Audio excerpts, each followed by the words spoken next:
చిన్నపిల్లలు మట్టి తింటున్నారు. తల్లుల కళ్ళల్లో కన్నీళ్లు ఆగడం లేదు. ఒక్కసారి బయటకు అడుగుపెట్టిన వాళ్ళు తిరిగి ఇంటికి రావడం లేదు. పచ్చని నేలలు పగుళ్లతో నిండిపోయాయి. ఆకుల మధ్య రక్తపు ధారలు పారుతున్నాయి. పేలుళ్ల శబ్దాలు ఇప్పుడు ఊయల పాటల్ని భర్తీ చేశాయి. మనిషి మనిషిని చూస్తూ వెనకడుగు వేస్తున్నాడు. ఈ నాటకానికి తెరపడే దారెక్కడా? ఈ అగ్ని ఎప్పుడు ఆగుతుంది? ఈ కన్నీటి ప్రవాహానికి అడ్డుకట్టలేదా? మీకో విషయం చెబుతా వినండి. ప్రస్తుతం ప్రపంచంలో సగం జనాభా యుద్ధాల బారిన పడింది.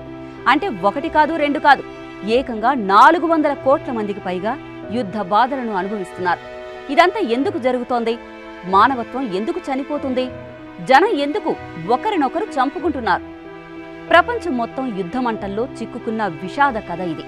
కేవలం 1 ఏడాది వ్యవధిలోనే 50కు పైగా దేశాల్లో యుద్ధాలు, హింసాత్మక ఘటనలు జరిగాయి. ఇవి చిన్న ఘర్షణలు కాదు. వీటి ప్రభావం ఏకంగా 423 కోట్ల మందిని తాకింది. అంటే ప్రపంచ జనాభాలో సగం మంది ఈ యుద్ధాల కారణంగా ప్రత్యక్షంగా లేదా పరోక్షంగా బాధపడుతున్నారు.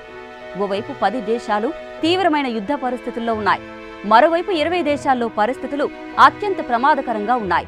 మిగిలిన 20 దేశాలు కూడా అస్థిరత, అల్లర్లు, హింసతో ఊపిరాడకుండా ఉన్నాయి. ఈ గణాంకాలను ప్రపంచ స్థాయి హింసా గణన సంస్థ ACLED చెప్పింది. 2024లో పాలస్తీనా ప్రాంతం అత్యంత ప్రమాదకరంగా నిలిచింది. అదే సంవత్సరంలో మియన్మార్లో ప్రతి వారం సగటున 170కి పైగా నాన్ స్టేట్ ఆర్మీ గ్రూపులు పనిచేశాయి. ఈ గ్రూపులు తరచూ మారుతూ పరిస్థితిని మరింత అప్రమత్తంగా చేశాయి. ఇక మరణాల పరంగా అత్యంత ఘోరమైన యుద్ధ ప్రదేశంగా యుక్రెయిన్ నిలిచింది. ఇక 2025లో పహల్గాం ఉగ్రదాడికి ప్రతీకారంగా ఇండియా పాకిస్తాన్పై బలమైన సైనిక ప్రతీకారం చేపట్టి అక్కడ ఉన్న ఉగ్ర శిబిరాలను తుడిచేసింది. ఇప్పుడు మనం ఓసారి చరిత్రలోకి వెళితే 1960లో ప్రపంచవ్యాప్తంగా జరిగిన యుద్ధాల కారణంగా 64,873 మంది మరణించారు. ఆ తర్వాత 1990 నాటికి ఈ సంఖ్య 80,297కు చేరింది. 2005 నాటికి ఈ సంఖ్య కాస్త తగ్గినట్టే కనిపించింది.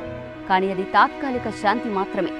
2022 నాటికి మరణాల సంఖ్య హఠాత్తుగా పెరిగి 2,77,000కు చేరింది. ఈ లెక్కలు చూస్తే ఒక్క విషయం మాత్రం స్పష్టంగా అర్థమవుతుంది. యుద్ధాలు తగ్గడం లేదు, పెరిగిపోతున్నాయి. హింస రూపం మారుతుంది కానీ రక్తపాతం ఆగడం లేదు. ఇంతకీ ఇంత నరమేధం ఎందుకు జరుగుతోంది? ఈ ప్రశ్న వెనుక అసలు మూలాల్ని తెలుసుకుంటే దాని సమాధానం స్వార్థమనే పదం చుట్టూ తిరుగుతుంది. ప్రపంచ రాజకీయ రంగంలో జరిగిన భారీ మార్పులే ప్రధాన కారణంగా అర్థమవుతుంది. కొన్ని దేశాలు శక్తి సామర్థ్యాన్ని పెంచుకుంటూ పొరుగు దేశాలపై ఆధిపత్యాన్ని ఏర్పరచాలనే ధ్యేయంతో ముందుకొచ్చాయి. ఈ పోటీలు నేరుగా యుద్ధాలకు దారితీశాయి. ఒకరి దేశంలో జరుగుతున్న కల్లోలం మరొక దేశానికి వేరే రూపంలో సంక్రమించడంతో ఈ హింస వ్యాపించింది. దేశాల మధ్య నేరుగా జరగని యుద్ధాలు ప్రాక్సీ వార్స్ గా మారాయి. అంటే ఒక దేశం మరొక దేశాన్ని నేరుగా కాదు, మూడో వర్గం ద్వారా హింసకు ప్రోత్సాహం ఇవ్వడమని అర్థం. ఆయుధాలు, డబ్బు, శిక్షణ ఇవ్వడం లాంటివి ప్రాక్సీ వార్స్ కిందకు వస్తాయి. ఇది ప్రపంచం నలుమూలలకు వ్యాపించే వ్యాధిలా మారింది. పలుకుబడి కలిగిన కొన్ని అంతర్జాతీయ గుంపులు, మతపరమైన తీవ్రవాద గుంపులు, సాయుధ గ్రూపులు దేశాల సరిహద్దులను దాటి వెళ్లి హింసకు పాల్పడుతున్నాయి.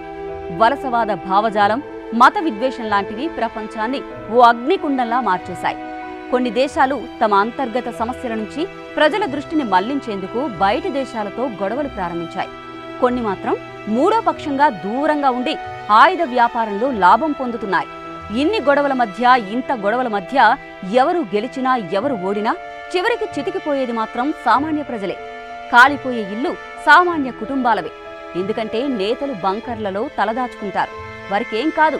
అందుకే యుద్ధం చివర్లో ఓ సామాన్యుడి జీవితం పోయిందా లేదా అనే లెక్కే మిగులుతుంది.